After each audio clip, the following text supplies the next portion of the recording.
Hello gamers, what is going on? It is time for another replay on YouTube, an icy replay as some would say. So anyway, we've got a game on Face Off here, Dana versus Tyler, and I'm really looking forward to watch this one. Let's get right into it.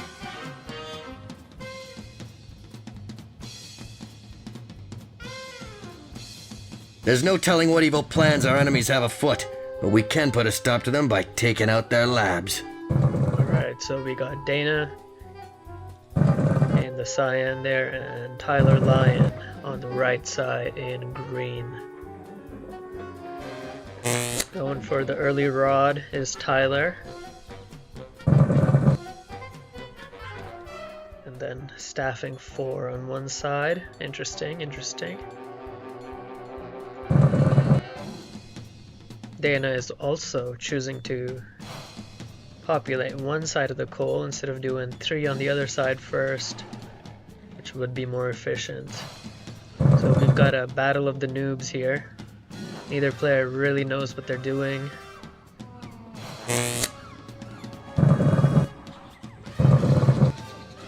And now Dana takes 3 henchmen, builds a rod. She did fully staff the first coal pile before moving to the second one, which is good. It's not completely suboptimal. Tyler did the same thing. So okay, we've got some medium level noobs. Not absolute noobs, but still noobs nonetheless. Boss? Got the first henchman venturing out from Dana's lab area, moving towards this bottom island here.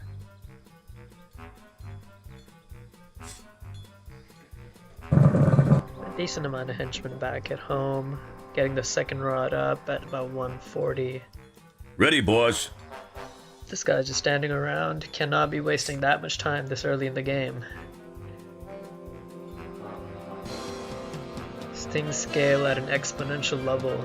Every second at 2 minutes in the game is worth like a minute 5 minutes in, and it's worth like 5 minutes 10 minutes in.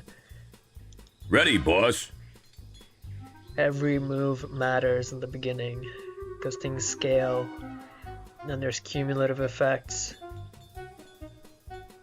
That was quite a lot of time wasted. Things have to be planned out more carefully.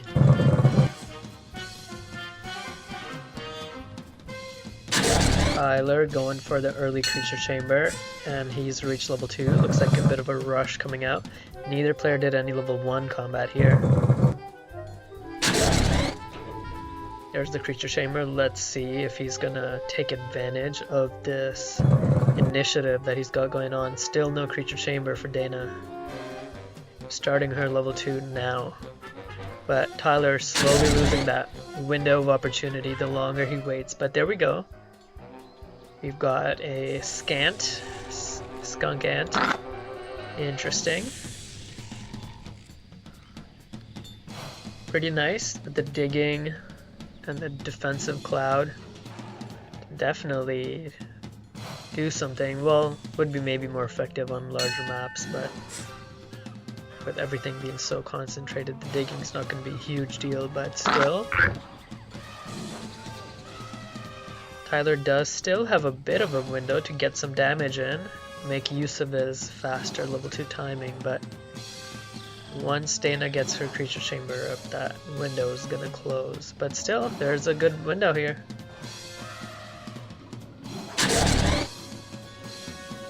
He's continuing to build up more creatures, but still not enough henchmen, not really fully staffed. Well, yep, he's got 6 on both sides, so he's actually only 5 on this side. He's just about fully staffed. And got good electricity generation for this early in the game.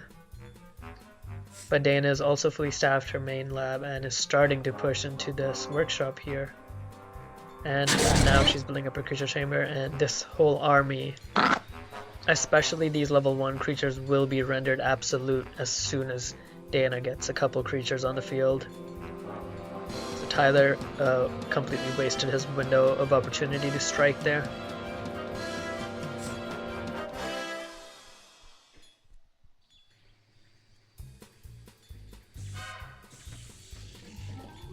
Let's see what she's got.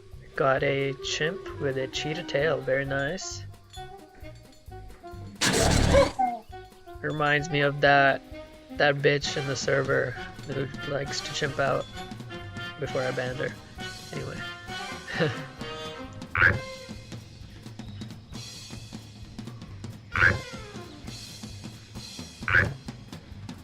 We've got the attack. I mean, this attack would have been pretty nice if it had progressed. You know, if this was coming in 2 minutes earlier, this would have been nice. But now, Dana should be able to handle this.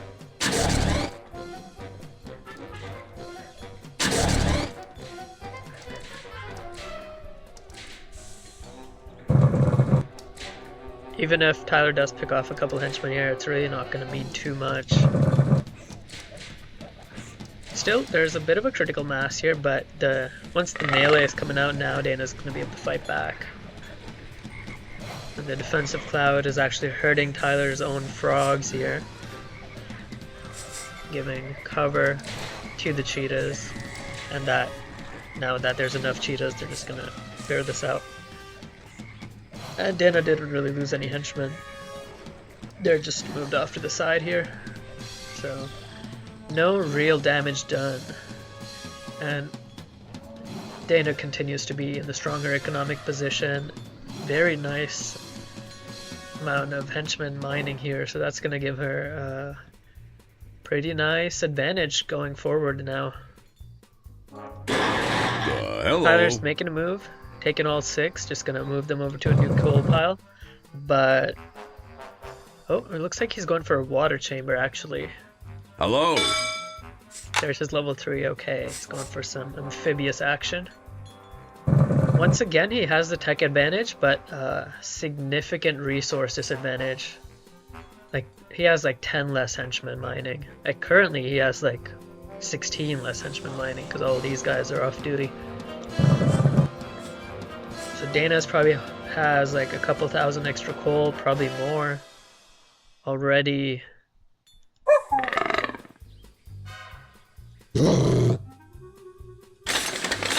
And we've got a bunch of henchmen standing here. Boss. But Dana's already pushed out, taking the other side as well. So now the economic juggernaut is really building up. Got some kangaroo wolves. Very nice.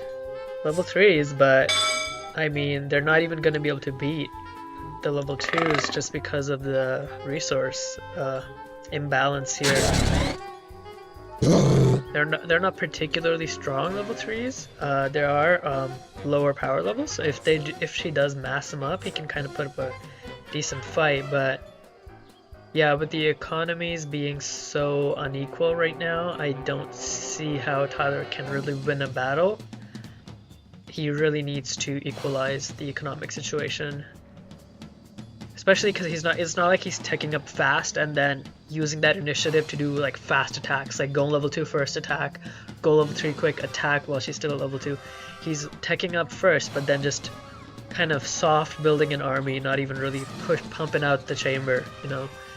So in that situation where there's not too much action, he's not taking advantage of his fast tech, that just gives Dana, the slower player, the time to build up and just get a huge advantage in terms of how much coal, like not even just the economic expansion, but she's probably floating like thousands of coal, like probably 5k or more at this point. So she just, even if a battle does break out here, she's going to be able to bankroll a fight and just pump out more and just win when he does decide to attack. He's basically playing defensively but taking up offensively, and it's just a mismatch. It's not going to work at all. Sort of boring here. I'm gonna fast forward. Okay, there we go. Moving forward a little bit. Dana just pumping out the henchmen, going crazy. taking this gen in the middle. And Tyler still just not enough henchmen mining. He does still actually have the resource advantage. And I mean tech advantage, not the resource advantage. So the research advantage. But once again, not really able to make any use of it. And these level... Oh, actually, never mind. Dana is level 3 now. Yeah. So it's over. I think this attack is gonna spell the end for Tyler now. Just slowly watching him make mismatched strategic decisions that lead to his demise. And now the... this is funny, they both attack at the same time. Tyler's army is here at Dana's base, and interestingly, she looks like she's gonna continue pushing on instead of pulling back to retreat, and just use her creature chamber at home to defend. And you can see she's floating so much money, so yeah, she just got a full queue here. And Tyler did manage to take out her forces that were back here. And with one chamber, it's going to be a little bit of a struggle, but she's got the 2 Soundbeam towers behind rods. 3rd Soundbeam tower going up, which is really going to help. And that probably against these weaker creatures will be enough to buy time for her chamber to produce and defend her. Yeah, they're getting thinned out, and her level 3 melee is a bit more tanky, more damage, so he's going to be able to handle these glassy units. Meantime, let's look at the other attack, and wow, yeah. These stronger creatures from Dana coming in and plowing through Tyler's defense as well, non-existent defenses. Taking out a lot of henchmen, pulling back a bit, although there's no need. She can easily keep pushing, and as I said, this attack is going to spell the end for Tyler. Those towers were good, even though she didn't really pull back any creatures. With the towers in the chamber, she's able to defend. Without those towers, it would have been a little bit harder. Tyler would probably been able to maybe take out this chamber, kill a few henchmen, but she was floating so much money, she could just build chambers elsewhere and still fight back. But yes, with those towers especially, that attack really did not accomplish anything, and now Dana's attack is accomplishing a whole lot more. And actually just going for the lab, it looks like, and actually just doing a lot of damage to it.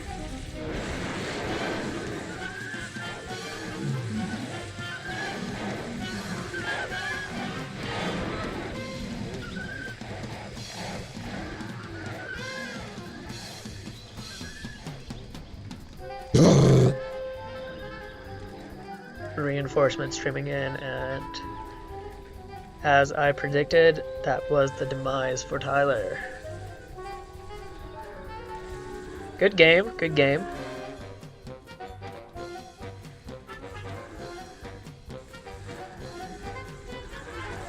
It seems like for sure Dana is higher on the noob scale than Tyler here, and able to claim her victory on this one. But Tyler is new to this mod, so he's perhaps not as familiar with some of the mechanics, so we'll see if he continues to keep playing and leveling up and maybe try to get some revenge on a future date. But for now, our victor is Dana. And her Hyper Oxes, Lickus, slowly going hyper on this lab, licking it down.